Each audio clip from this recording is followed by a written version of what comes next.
Before you go on, so we'll put the next question is Brexit going to happen? Well, I hope not. I hope not. We've got to be careful. This doesn't become a sort of a Ramona fest. But with 2 years from the referendum, and this is how ridiculous it is. 2 weeks ago, the Prime Minister set up 2 separate working groups of cabinet ministers to try to agree what they have agreed on. It's like 2 years in. And I think, we're back to the thing about the way that Trumpian politics is working. You have a situation, say, the Irish border. Just take that one issue, the border in Ireland. I remember during the campaign, we got Tony Blair and John Major to go over Northern Ireland to draw attention to this as a real issue. And 2 years on, they do not have an answer. Their only answer is to say, there will be an answer. We've got clever people. It's not rocket science. Every time you hear anybody say it's not rocket science, it means they haven't worked it out, right? And they say, we'll work it out. Technology. You've got Jacob Rees-Mogg, who's become the kind of darling of the Brexiteers, this very right-wing Tory MP. He's in the press today saying the Swiss border will be the model. Well, he's clearly never been there, because the Good Friday Agreement is very, very clear that you can't have a hard border, and that includes no infrastructure on that border. Well, I've been to the Swiss border, I've been to the Norwegian border. There is quite a lot of infrastructure.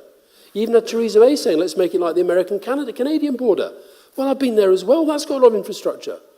So how do you have, look, you're clever people, how do you have a political, economic, separate entity, which we are now going to become, separate from the Republic? Our politicians are still seeing it like it's the Republic of Ireland. It's not, it's the European Union.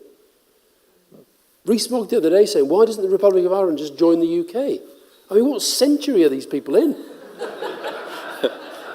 He's a few centuries back. He is a few centuries back. He's a few centuries back, actually, yes. And do you know what? That is my big worry about Brexit. I think it's a country. I mean, when my mother died a few years ago, it was really sweet. She kept this cupboard. I didn't even know it was there.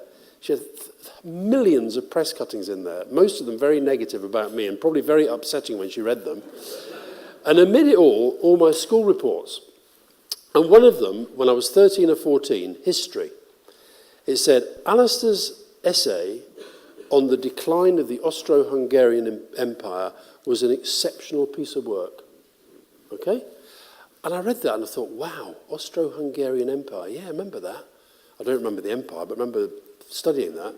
And I thought, I wonder if our grandchildren will be writing essays, and grandchildren around the world writing essays. To what extent was Britain's decision to leave the European Union its final act as a serious major player in the world stage? And I think that's what we've done. I think that's what we're doing. So I hope it doesn't happen. Yeah. How to have it not happen, I mean, I really, really do still feel very, very angry at Cameron for having the referendum. Now, that may sound anti-democratic, but it's not.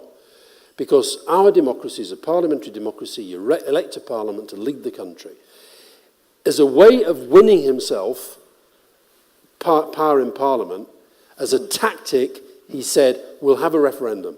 Shut you lot up. We'll have a referendum, provided you elect me with a majority. The country elected him with a majority. Had the referendum. Where is he now? He's in his shed writing his memoirs. But to be fair, that also happened with the Labour Party. I mean, both referenda were called in order to meet internal political problems within the parties. To enter the European Union. Well, there was massive political division, I agree. Yeah. But I think and I also agree that for a change of that magnitude to the Constitution, you have to have a referendum. I accept that. But I think that when the Labour government did it back in the 70s, I think that was because the government felt that was the right course for the country. Divided, but that was the course that they wanted to take. Cameron did not call this referendum because he thought it was the right course for the country to leave the EU. He called it to settle a party argument, which is still going on. And so I don't think, however, I'd love it if Parliament just said, you know what, this is complete nonsense and we're going to get a grip of this and we're going to give the country some leadership. I'd love it if that happened. It's not going to happen. See, the only way to reverse this, I think, is to have a referendum on the deal.